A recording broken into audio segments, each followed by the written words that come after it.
Me perdí en las calles de Reynosa, y fue aterrorizante lo que vi. Aviso de contenido. Este relato contiene descripciones de violencia de género, engaño y explotación. Si necesitas ayuda, en la descripción encontrarás enlaces a organizaciones y líneas de apoyo. La noche en que me perdí no se parecía a ninguna otra.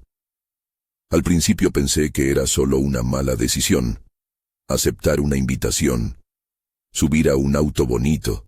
Creer que el dinero resolvería una semana más de cuentas. Nunca imaginé que esa noche me enseñaría una red entera, organizada como si fueran negocios legítimos, con oficinas invisibles y hombres que compraban impunidad con billetes y silencios. Salí de la colonia Hidalgo con prisa. Tenía a mi hija dormida en la casa de mi mamá. Su lonchera no estaba completa. La calle estaba más vacía de lo normal. Un coche negro se detuvo. Bajó un hombre con camisa cara y sonrisa calculada. «Trabajo VIP», dijo. Su tarjeta tenía un logotipo elegante. No usé mucho la cabeza. La necesidad no deja cabos sueltos. Subí. En el auto olía a perfume caro y a gasolina. Él hablaba suave. Preguntaba por mi familia. ¿Por qué trabajaba en la calle? Tenía maneras y dinero. Ofreció un pago que doblaba lo que ganaría en 2 semanas.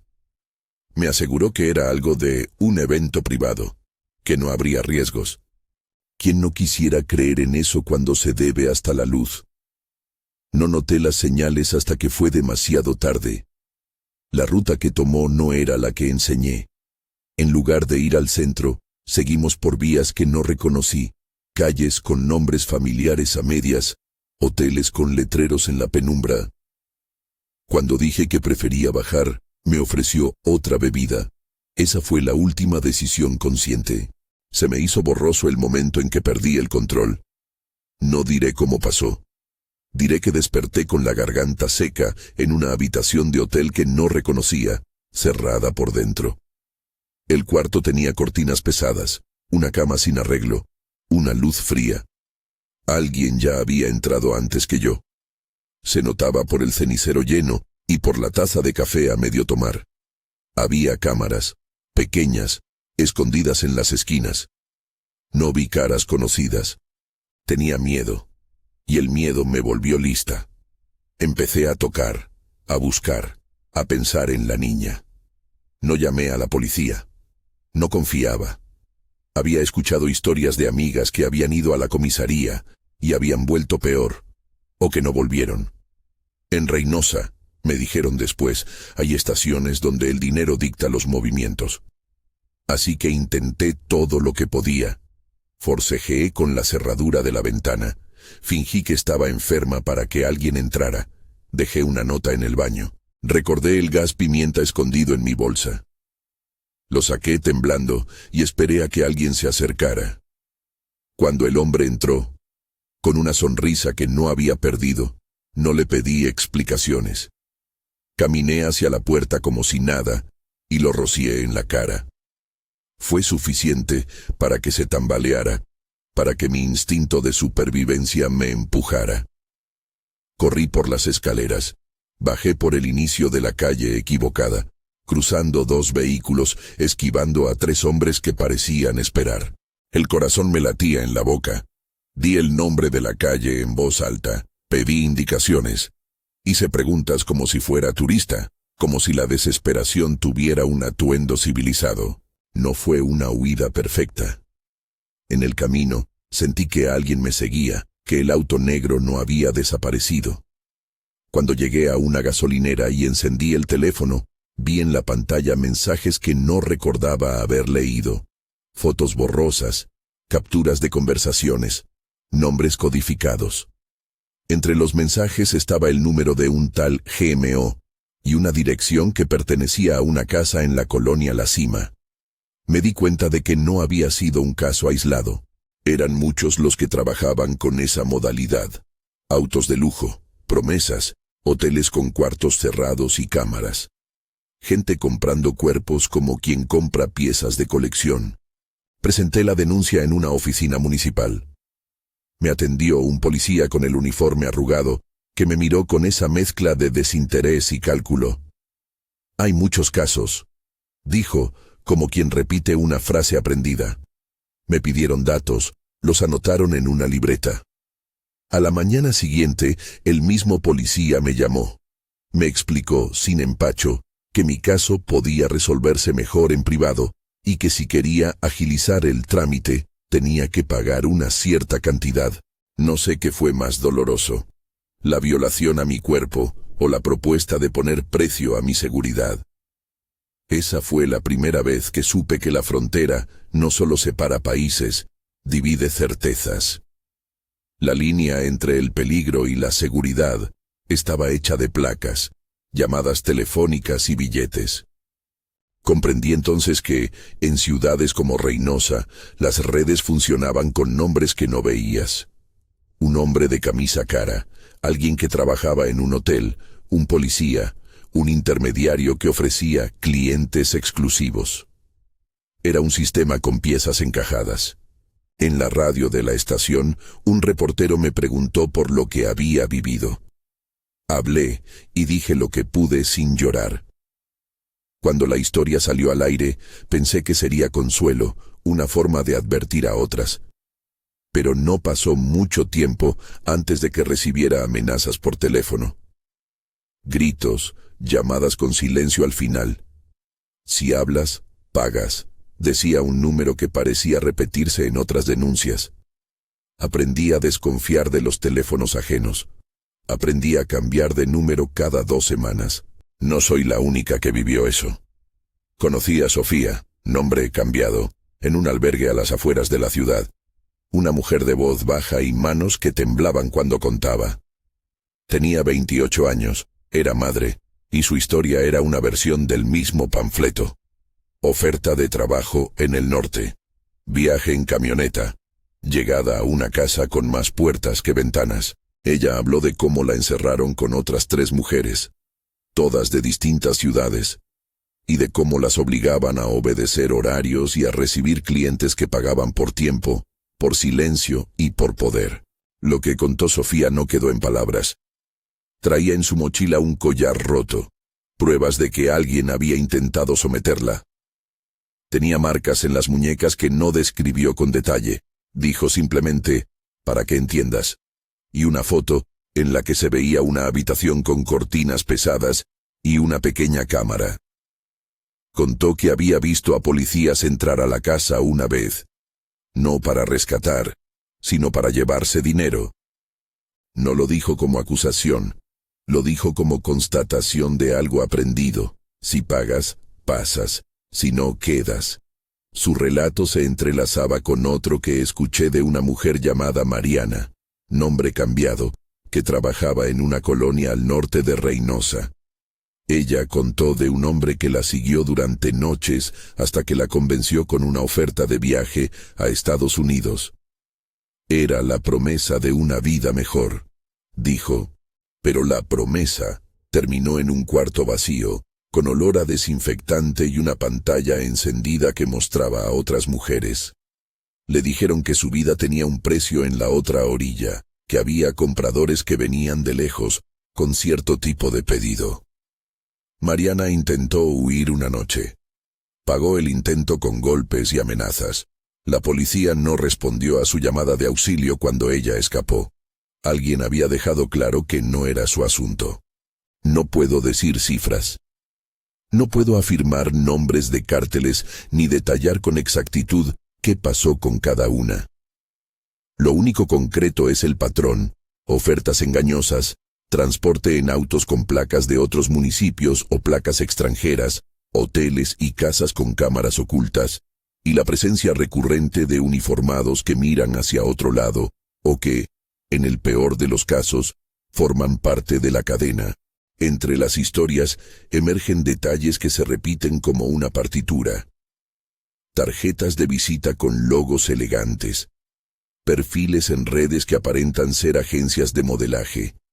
Invitados con pases de acceso que convirtieron en promesas de seguridad. El gancho siempre fue parecido. Una salida barato para alguien que pagaba bien. La ilusión de trabajo legítimo. Nadie contaba las preguntas necesarias. ¿Quién organiza? ¿Cómo se ocultan los pagos? ¿Qué papel juegan los hoteles pequeños de la periferia que, según varias mujeres, siempre saben lo que pasa dentro de sus habitaciones? Un periodista local que investigaba estos casos me contó que, en Reynosa, ciertas rutas delictivas están tan naturalizadas que se camuflan en el tráfico normal. Camionetas que cruzan al amanecer con paquetes, choferes que conocen atajos para evitar retenes, y personas que entran a hoteles con maletas cerradas y no salen. Esas camionetas, según el reportero, no suelen usar placas locales. Vienen y van, como si fueran visitantes con una agenda urgente. Él mencionó nombres que yo no mencionaré aquí como acusación. Son arquetipos que se repiten en los testimonios. A veces aparecen como Eduardo o Ricardo, hombres que se presentan como empresarios, que hablan inglés a medias, que pagan en efectivo y miran a las mujeres como si fueran mercancía con etiqueta. Las consecuencias para las víctimas no son solo físicas. La paranoia se instala. Aprendes a revisar cada asiento de coche, a desconfiar de una sonrisa amable, a memorizar matrículas. Algunas mujeres viven huyendo de ciudad en ciudad. Otras desaparecen sin que nadie conozca el destino final.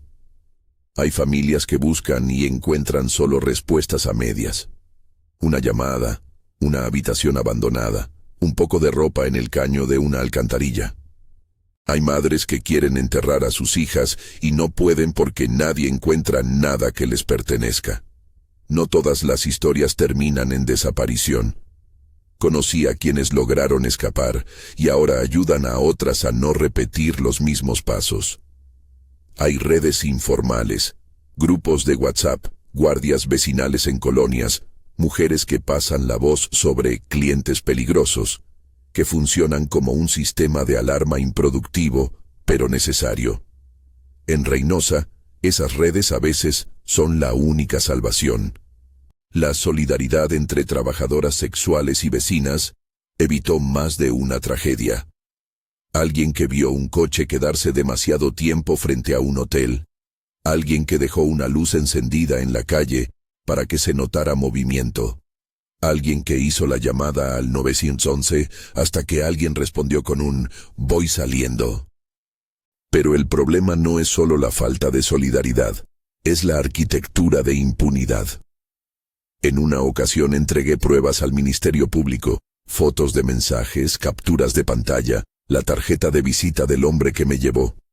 Me pidieron que esperara. Esperé más de un mes. Me dijeron que no había suficiente evidencia. Pagué el precio de la burocracia y la indiferencia. A veces la intervención llega tarde porque quien tiene que actuar recibe órdenes de mirar para otro lado. 3 semanas después de mi primera noche perdida, apareció una noticia pequeña en la página local. Un hallazgo en un lote baldío, restos que pareció conveniente no identificar de inmediato.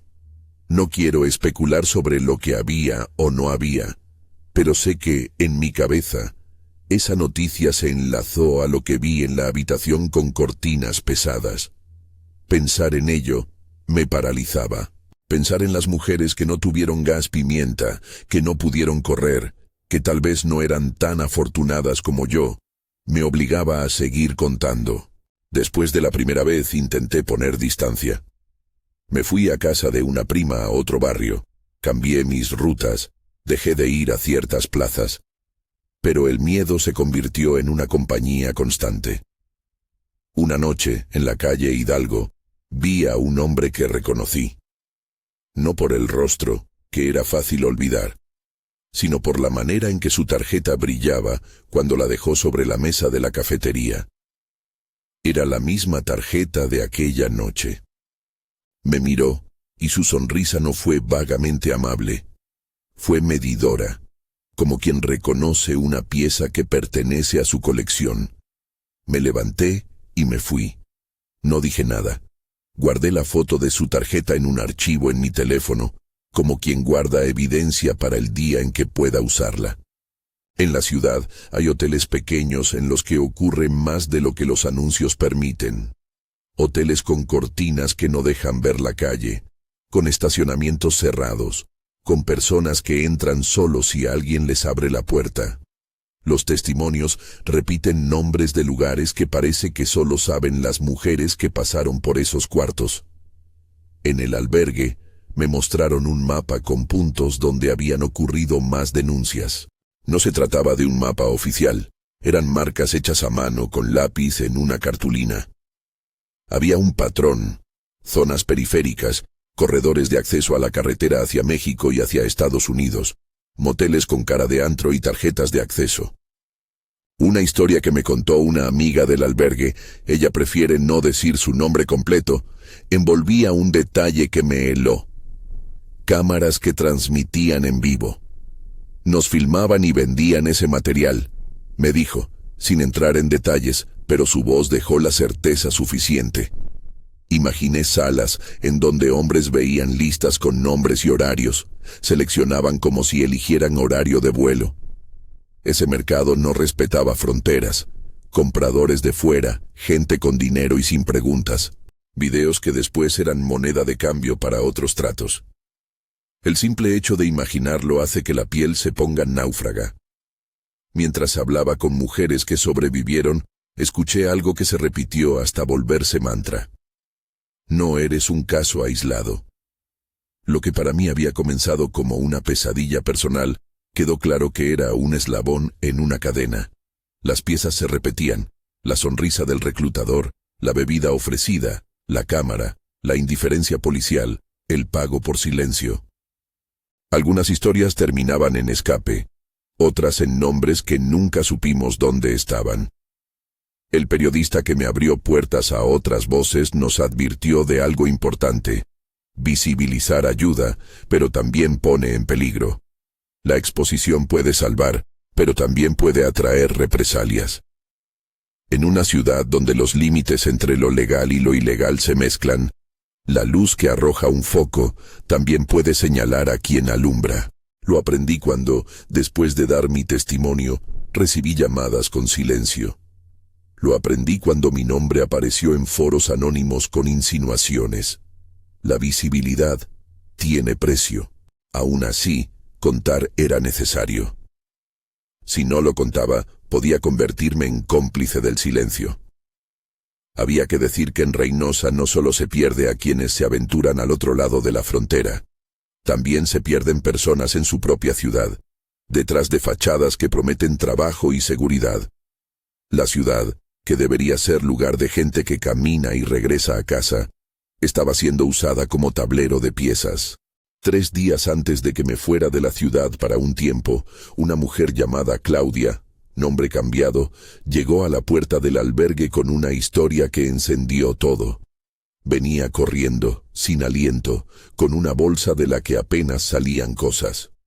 Contó que había sido engañada por una oferta para un evento en un hotel de la avenida Tamaulipas. Lo que relató puso en evidencia la sofisticación del esquema. Desde inhibidores de señal para que su teléfono no funcionara, hasta jeringas usadas para sedar a las mujeres. No diré más de lo necesario, solo que Claudia llegó exhausta, con el cabello enredado y la mirada de quien ha sabido demasiado rápido lo que es no pertenecer a su propio cuerpo. Su relato incluía un detalle nuevo, una libreta con nombres y números, lista que encontraron en una casa del Oriente. Esa libreta, según ella, mostraba la organización tras los eventos, días, horarios, quién traía a los compradores, quién se encargaba de la logística. Tenía apodos y códigos. Esa libreta era, para quien la encontró, una prueba más de que no se trataba de una sola persona con malas intenciones, sino de una cadena con funciones definidas. Las mujeres que conocí mantienen estrategias de supervivencia que aprendieron a golpe. A algunas les dieron códigos que podían enviar por mensaje si sentían que algo iba mal. Otras usaban joyas como señal. Si la pulsera cambiaba de muñeca, significaba «huye». Había claves tan simples como poner una gorra al revés o decir una frase en voz alta en un lugar público. Pequeños rituales que se convirtieron en salvavidas. La ciudad, por su parte, continuó con su rutina. Camiones que pasan, vendedores de tortillas, luces de semáforo. Esa normalidad era la que más pesaba, porque la violencia se camufla entre el ruido cotidiano. El peligro no lleva siempre un letrero que lo anuncie. A veces es una sonrisa, un coche que da vueltas, una invitación que parece una salida. Esa misma noche, mientras dormía por fin en un colchón que no conocía, la imagen de la tarjeta de visita seguía en mi mente. La guardé en el teléfono y la miré hasta que casi me llamó sueño. Fue entonces que comprendí lo que realmente había. No era una cuestión individual. Era un entramado que aprovechaba la vulnerabilidad de quienes no tienen a quien más acudir. En la mañana, antes de irme, fui a dejar la tarjeta en la oficina de una periodista amiga. «Guárdala», me dijo. «No la publiques, pero guárdala». Ella me contó que ya tenía otros archivos, testimonios, fotografías, direcciones. Su voz era firme, pero en su cara vi cansancio. «Hacer visible esto es peligroso pero necesario», dijo. Me dio un listado de números de referencia y me pidió discreción. Nuestro intercambio quedó suspendido en una frase. Hay nombres que son repetidos en varias listas. Fue la última palabra normal de la jornada. Todo lo demás fue prisa, miedo y ruta. Al salir de Reynosa esa vez, la ciudad me pareció distinta. No solo por las huellas de lo vivido, sino porque su paisaje estaba lleno de miradas que ya no distinguía. En cada esquina pensé en las mujeres que quizás no pudieron correr. En cada hotel con letrero apagado imaginé puertas cerradas. Me llevé la tarjeta en el teléfono, la libreta en una foto y la memoria de muchas voces en la cabeza. Pensé que al marcharme podría salvarme de volver a ver lo que vi. Me equivoqué. Lo que vino después mostró que la red no entiende fronteras y que las consecuencias no se quedan en una sola ciudad. Hay personas que desaparecen y otras que se convierten en mensajeras involuntarias de un sistema. Me llamaron de otros estados con historias parecidas, con nombres que coincidían. En cada llamada, el patrón se repetía, y con cada repetición la posibilidad de creer que esto era accidental se desvanecía. Una semana después, recibí una imagen por mensaje. Una hoja con una dirección, tachada, y al lado, en letra rápida, una lista de iniciales. Al pie, estaba escrito, reunión el jueves. No sé quién me la envió. No sé por qué la tenían. Solo supe que la ciudad de Reynosa se conectaba con otros lugares mediante esas notas, esas direcciones, esos encuentros reservados. Y supe otra cosa, que el único modo de no sentirse completamente impotente era empezar a recordar nombres, a anotar fechas, a reunir voces. En ese momento decidí que volvería. No por heroísmo, no por prensa. Volvería para buscar a quienes no pudieron salir, para hablar con las familias que aún tenían preguntas, para juntar pistas. Me fui con miedo, pero con la certeza de que contar era lo que podía mantener viva alguna posibilidad de justicia. No era la justicia de los tribunales, era la justicia de la memoria. Lo que no sabía entonces, y lo que descubrí después, fue que al volver me esperaba algo que no había previsto. No solo la complicidad de individuos, sino una manera de operar tan arraigada que parecía un órgano del propio tejido urbano. Llegué a ver señales en negocios pequeños, en talleres mecánicos, en restaurantes que cerraban temprano. Todo parecía parte de un mapa que alguien más había dibujado para no ser visto. Esa noche, antes de tumbarme, recibí una llamada que me dejó helada. Fue una voz que no conocía. «Deja la ciudad si quieres vivir tranquila», dijo. No supo mi nombre.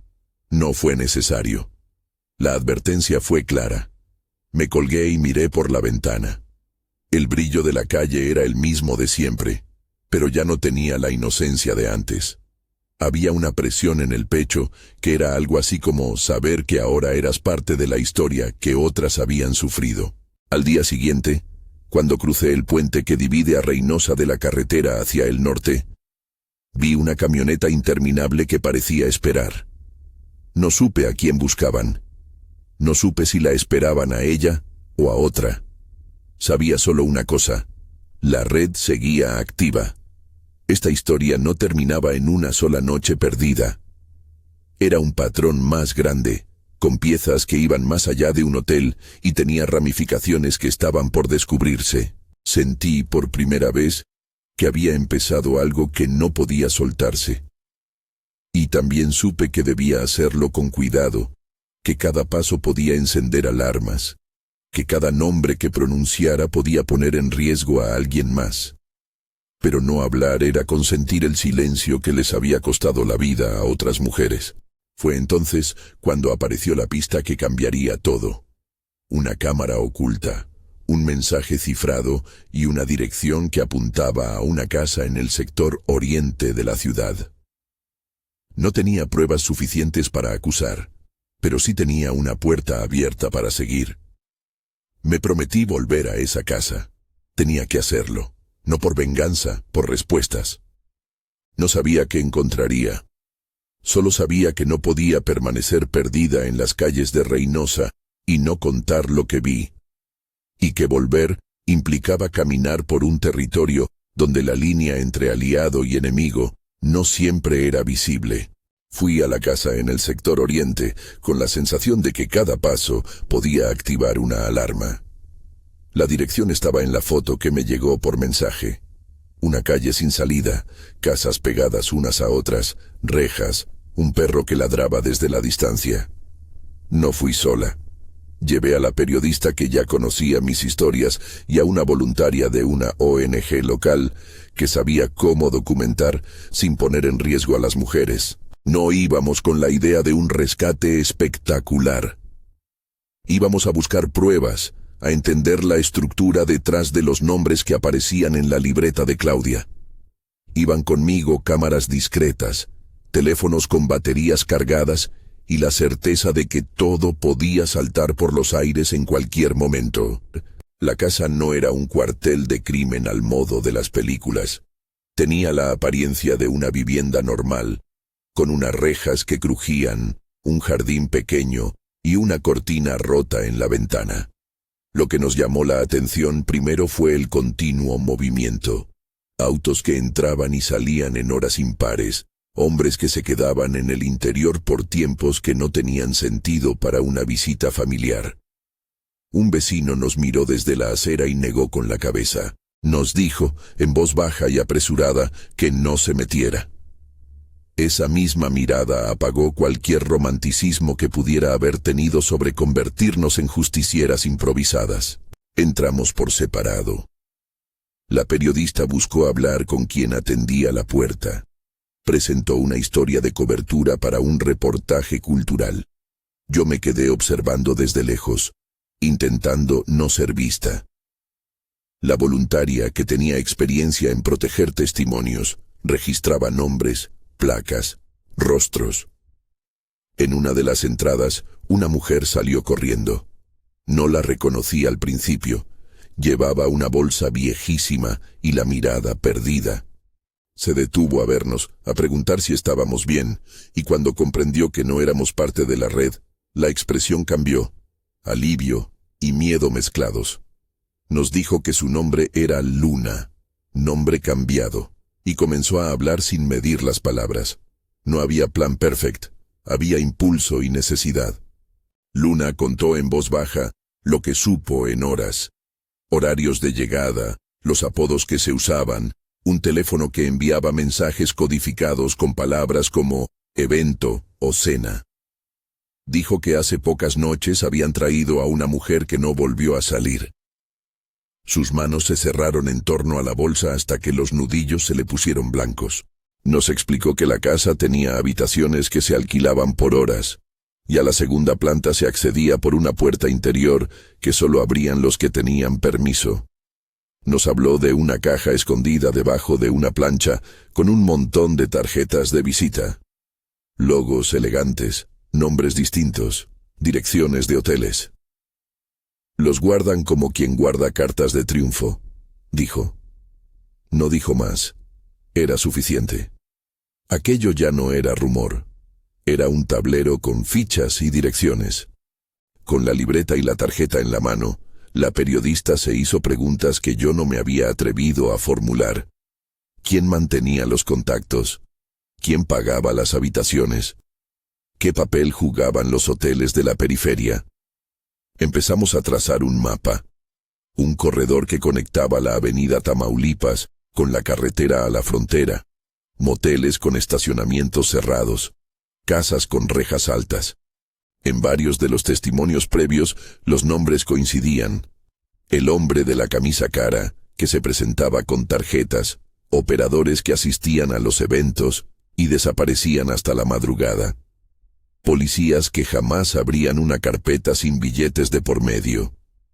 Esa misma semana, sin que nosotros lo buscáramos, apareció otro testimonio que lo unificó todo. Alejandra, nombre cambiado, llegó al albergue con la huella de una estrategia de escape distinta. Ella había fingido que estaba embarazada para posponer una venta, y con ese pretexto logró salir del lugar en una ambulancia que aparentemente la trasladaba a un hospital de la ciudad. No fue coincidencia. Una de las piezas del engranaje eran esas claves que convertían el tiempo en transacción. Lo que contó Alejandra nos mostró lo sistematizado del método. Inventaban excusas médicas, pagaban a choferes, fabricaban historias para que nadie se fijara en el movimiento de las mujeres. Alejandra afirmó que escuchó cómo se negociaban tratos por regiones, por edades y por condición.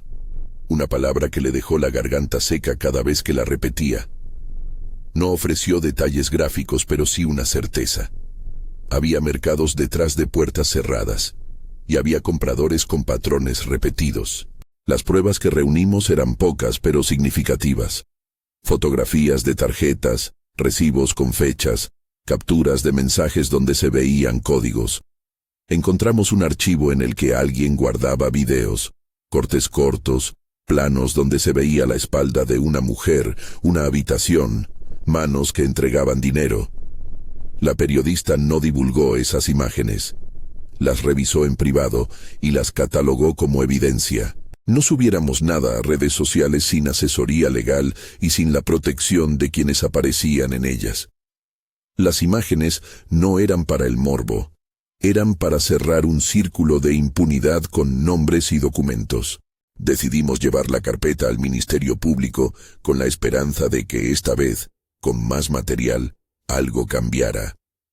Allí recibimos el mismo protocolo fatigado. Recepción de documentación, números de folio, promesas de investigación. Pero también por primera vez nos ofrecieron algo diferente. La asignación de un fiscal que mostró interés. Un oficial con semblante serio que dijo conocer el fenómeno y que reconocía la complejidad del caso. Fue una bocanada de aire. Por primera vez, la burocracia parecía no fingir indiferencia. La periodista y yo nos miramos. Aquella pequeña esperanza iba a ser una prueba. Esa noche recibí una llamada. Una voz conocida, la de una mujer que trabajaba en la misma red de apoyo, me avisó deprisa. No vayas a dormir en el albergue hoy. Hay un auto vigilando. No había tiempo para pensar que aquella llamada podía ser una trampa. Salí. En la calle, una camioneta blanca pasó despacio, 2 veces, con las luces bajas.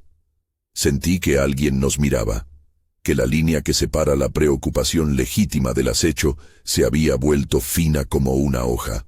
Me fui a casa de una amiga fuera de la ciudad por un rato. Pasé la noche despierta, con la mano en el teléfono, esperando que la fiscalía hiciera algo. Hizo algo, pero no exactamente lo que esperábamos. El fiscal, tras revisar las carpetas, pidió discreción. Aseguró que había órdenes de coordinar con fuerzas federales porque el patrón observado podría tener ramificaciones más grandes. Era una noticia ambigua. Por un lado, una intervención más alta. Por otro, más manos que podían filtrar. En una ciudad donde la corrupción se aprende en la cotidianidad, más ojos significaban más riesgos. No sabíamos si la intervención sería efectiva o si, por el contrario, sería el detonante que convertiría en objetivo a quienes hablaban.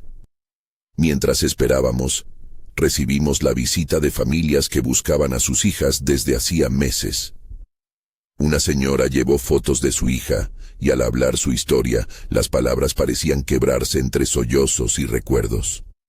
Se fue un viernes para un viaje de supuesto empleo, dijo. No volvió. No había rastro claro. Nos contó que la policía local le dijo que buscara otras pistas, que eso no era priorizado. Entre brochazos de cafés y llantos, la sala del albergue se convirtió en oficina de archivo humano. Nombres, fechas, palabras que eran pedazos de un rompecabezas que nadie quería armar oficialmente. La presión por la exposición mediática empezó a notarse en la vida cotidiana. La periodista a la que confié archivos recibió mensajes anónimos. La ONG recibió una inspección fiscal inusual. La casa donde habíamos filmado quedó marcada por la presencia de camionetas extrañas. Empezamos a notar que tanto hablar podía activar intereses que no eran los de la justicia. Lo que para nosotras era levantar la voz, para otros era señalar una pecera donde pescar. No obstante, la muestra de evidencia que habíamos logrado surtió efecto en otro frente. Algunas voluntarias lograron contactar testigos que antes no querían hablar. Una mujer que trabajaba en la lavandería de un motel en la periferia recordó cómo, la noche de un evento, llegaron maletas con candados nuevos y nadie preguntó. Su testimonio, sencillo y casi incrédulo, aportó una pieza material. La hora de entrada de un vehículo, la descripción de un hombre con acento extranjero, un sobre con billetes que vio pasar frente a la recepción. Esos detalles, que en apariencia eran menudencias, se convirtieron en líneas que ataron unas a otras. Con cada testimonio sumado, la red se volvía más visible. Nos dimos cuenta de que no bastaba con denunciar. Había que construir seguridad para las mujeres que hablaban. La ONG armó un plan. Refugios temporales con rotación de direcciones, cambio de números telefónicos, acompañamiento jurídico. Era lo mínimo. Para algunas, ese fue el puente entre la vida antes y la posibilidad de reconstruir un día a día que no fuese solo supervivencia. En medio de todo esto apareció la figura de Rogelio, un nombre que se repetía en varios testimonios, acompañando a uniformados y funcionarios. No hicimos acusaciones directas sin pruebas. Lo que sí se mostró en los documentos fue un patrón de llamadas y mensajes entre números que por inferencia podían estar relacionados con personas de autoridad. Es decir, había indicios de comunicación entre números asociados a la actividad policial y los contactos que gestionaban eventos. No lo afirmamos como sentencia, lo dejamos como indicio que obligaba a investigar más. La visibilidad trajo resultados y amenazas. Hubo una noche en la que el albergue recibió una nota pegada en la puerta. Silencio. No era una broma. Era una advertencia simple y brutal. El miedo, que ya vivíamos como compañera, se volvió concreto. Había quienes preferían que nadie parara las piezas del sistema. Entendimos que el riesgo de exponer era proporcional a la magnitud del dinero y la impunidad involucrada. Una madrugada, alguien nos dejó una carta en la que figuraba un nombre acompañado de una dirección. Decidimos investigar, pero con más cautela. En aquella dirección encontramos un depósito con maletas, ropa sin uso y una pequeña cámara que guardaba archivos. Minutos de grabaciones, rostros no del todo visibles, sonidos de conversaciones. Había más. Un cuaderno donde figuras y notas se repetían. La libreta de Claudia no era un caso aislado. Allí había otras semejantes. Aquellas libretas convertidas en mapas eran el esqueleto de un negocio que funcionaba en la sombra. En un paso decisivo, un fiscal aceptó coordinar una operación con la condición de mantener la discreción. Se planificó un operativo de vigilancia y posible allanamiento en una casa que aparecía en varias listas. Nos pidieron que no divulgáramos nada. Aceptamos la condición porque sabíamos que la discreción podría salvar vidas. La noche del operativo, sin embargo, algo falló. La casa ya estaba vacía. Nos enteramos después de que alguien había avisado a tiempo. La policía que debía proteger la operación no tardó en convertirse en fuente de fuga. Fue una traición que dolió más que los golpes físicos. La sensación de que tu esfuerzo se convierte en espectáculo para quien decide lucrar con la impunidad.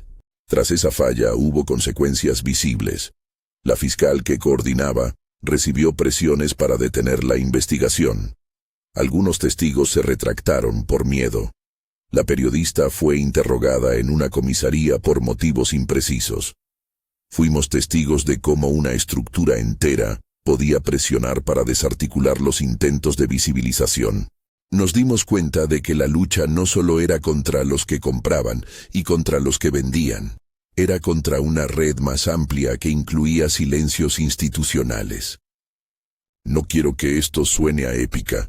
No éramos guerreras invencibles, éramos personas con miedo que intentaban reunir pruebas. El costo personal fue grande. Me señalaron en lugares públicos. Me llamaron por teléfono a horas extrañas, me exigieron que dejara de hablar. En una ocasión, el dueño de una cafetería a la que iba con frecuencia me negó el servicio.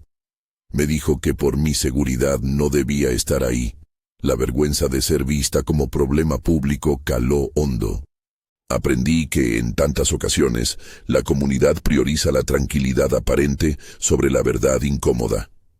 Sin embargo, también hubo gestos de solidaridad que salvaron planes. Un taxista que nunca había aceptado más de 2 palabras conmigo llamó la noche en que su hija no volvió.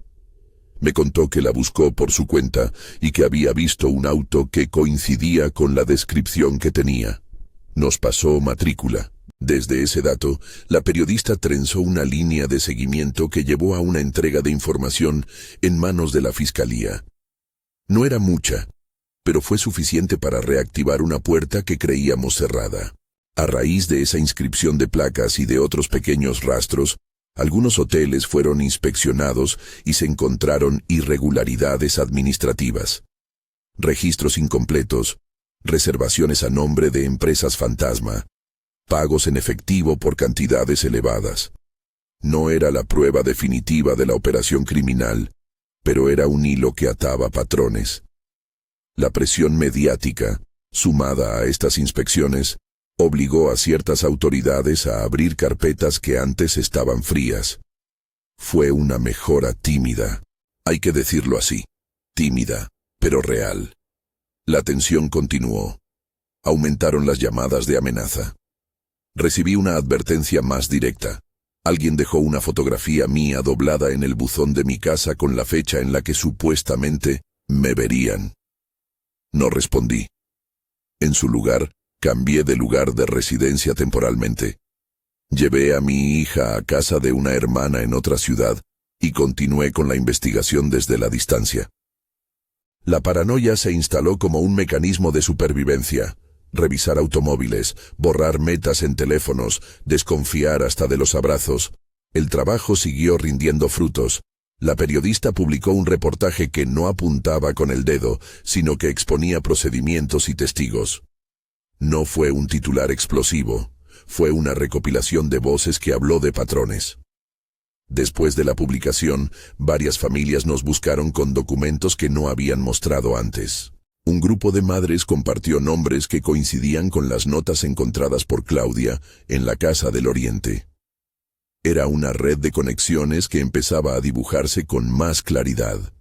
Apodos que repetían una misma lógica, direcciones que volvían a aparecer, pruebas documentales que arrinconaban el silencio. Pese a los avances, la sensación de que había algo más grande se mantenía. Nos llegaron relatos de mujeres que habían sido filmadas y luego forzadas a trabajar para saldar deudas. Nos hablaron de compradores que viajaban con pedidos específicos. de personas que parecían controlar calendarios de eventos. Todo indicaba que se trataba de una cadena con ramificaciones en la ciudad y fuera de ella. No podíamos probar la totalidad de esas conexiones en aquel momento, pero la congruencia de los testimonios obligaba a mirar más allá. A medida que la investigación progresaba, crecieron los mecanismos de apoyo. La ONG gestionó asistencia psicológica para las mujeres que hablaban. Hubo mesas de trabajo con abogados pro bono. Se creó una red de hospedaje temporal para quienes estaban en riesgo inmediato. Esos recursos marcaron la diferencia entre hablar y callar, entre denunciar y volver a caer en las manos de quienes explotaban. Sin ese soporte, muchas historias nunca hubieran visto la luz. Con todo, los resultados judiciales tardaron en llegar. Hubo detenciones preventivas, sí, pero también liberaciones por falta de pruebas contundentes. Esa alternancia entre esperanza y frustración fue la melodía de muchos de los meses que siguieron. Aprendimos a celebrar pequeñas victorias. Un reemplazo de policía en una delegación, una orden de protección emitida, una bolsa de dinero incautada. Celebrábamos como si fueran grandes conquistas porque, para las mujeres que habían vivido el horror, incluso un paso pequeño hacia la seguridad era enorme. Mientras tanto, la vida personal continuó su curso con una calma que nunca se volvió total. Vivir con el recuerdo de lo que vi en Reynosa tuvo consecuencias permanentes. No dormía más de 3 horas seguidas algunas noches. La música de los autos me ponía alerta y la sensación de vulnerabilidad acompañaba mis pasos como una sombra. Hubo días en los que me pregunté por qué seguía en esto. La respuesta, simple y directa, volvió. Porque esas voces que escuché merecían memoria y porque la indiferencia les cobra la vida a las mujeres. En uno de los encuentros de apoyo, conocí a una madre que traía la foto de su hija y un puñado de cartas sin remitente. Me contó cómo desde hacía meses había pedido ayuda a distintas instituciones y había recibido promesas. «Te cansan, te agotan», dijo, mirando al vacío. Le tomé la mano y le dije que no estaba sola. Fue un gesto mínimo, pero auténtico. Aprendí que, a veces, lo que más ayuda no es una solución judicial inmediata, sino una mano que confirma que su búsqueda será escuchada. Llegó un momento en el que la pregunta dejó de ser «¿qué pasó?», para convertirse en «¿cómo evitamos que pase de nuevo?». Esa transición implicó diseñar talleres preventivos, campañas de información para mujeres que trabajaban en la vía pública y redes de alerta que correlacionaran placas, horarios y nombres. Fueron medidas prácticas, humildes, que no reemplazaban la ley, pero que sí daban herramientas.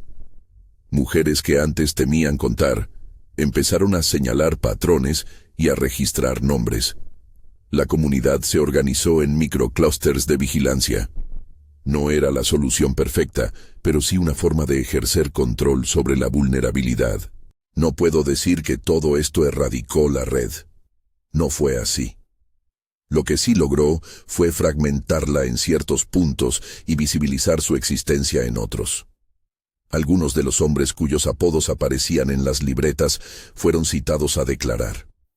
Algunos nombres se disiparon en argucias legales, otros cambiaron de ciudad. Lo que sí quedó claro fue algo que me persigue hasta hoy. Los lugares que lucen seguros muchas veces son el escenario de la explotación, y las instituciones cuando se corrompen son parte del problema. La vida me llevó a mudarme de Reynosa por un tiempo prolongado. Aún lejos, seguí recibiendo llamadas, mensajes que pedían ayuda, relatos que reafirmaban el patrón. Me convertí en un punto de conexión para muchas mujeres. Les pasaba los contactos de la ONG, las dirigía a abogados que entendían la sensibilidad del caso, les contaba cómo protegerse. No por mérito personal, por necesidad colectiva. Aprendí que la solidaridad es la herramienta más cercana a la justicia cuando los mecanismos formales fallan. Con los meses hubo consecuencias inesperadas. Algunas mujeres que escaparon lograron reconstruir una vida más estable. Trabajo formal, tratamientos médicos, apoyo legal. Otras no pudieron desprenderse del trauma y la economía las devolvió a la vulnerabilidad. Esa disparidad fue la herida que más me dolió. Reconocer que el escape no es sinónimo de cura. Muchas sobrevivientes llevan secuelas permanentes. Miedo crónico, desconfianza, dificultades para confiar en relaciones afectivas. Son heridas que la sociedad no paga. Son facturas invisibles que se cargan las víctimas. El final de esta historia no es una sentencia cerrada. Hubo avances, sí. Hubo exposiciones mediáticas que llevaron a investigaciones más amplias. Hubo coordinación con organizaciones de fuera que se involucraron. Hubo momentos en los que la justicia pareció acercarse. Pero también hubo retrocesos, amenazas y la sensación de que por cada puerta que abríamos, otras se cerraban. Por eso insisto, esto no es solo mi historia. Es una pieza en un tapiz mucho mayor que incluye a madres sin respuestas, a mujeres que todavía no han regresado y a instituciones que deben cambiar.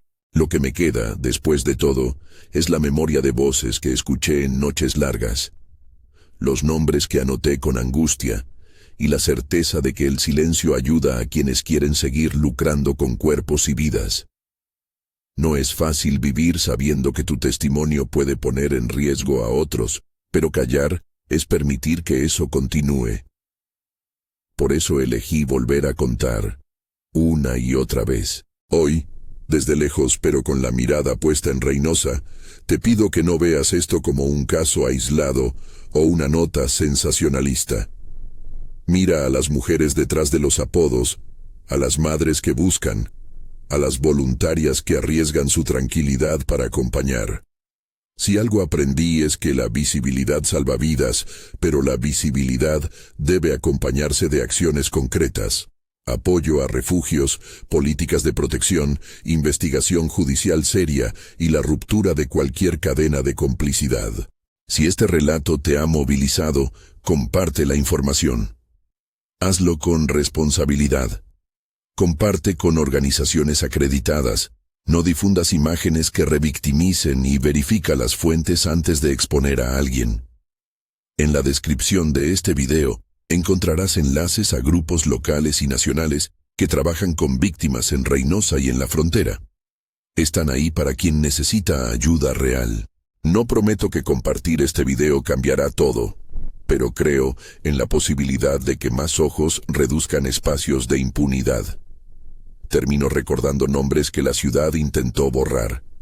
No digo todos porque algunos siguen en riesgo, pero nombro a las voces que tuve cerca. Luna, Alejandra, Claudia, Sofía, Mariana. Todos nombres cambiados para proteger identidades. Sus historias no son estadísticas. Son vidas con hijos, hijas, madres y hermanas. Merecen memoria y dignidad. Si puedes, comparte este video. Si puedes, revisa la descripción y contacta a las organizaciones listadas si necesitas apoyo o quieres ayudar. Si vives en Reynosa o en cualquier ciudad donde algo similar ocurre, no subestimes lo que construye la sororidad. Una nota, una llamada anónima, una placa registrada pueden ser la diferencia entre la vida y la desaparición. No me perdí esa noche por accidente. Me perdí porque una ciudad puede tener calles que ocultan más que direcciones. Puede tener encuentros que se transforman en trampas cuando la necesidad silencia la precaución. Volví para contar porque hablar, a pesar del miedo, es una forma de no dejar que sigan perdiéndose más mujeres en las calles. Comparte para visibilizar y encuentra en la descripción los enlaces y contactos que pueden ofrecer ayuda real.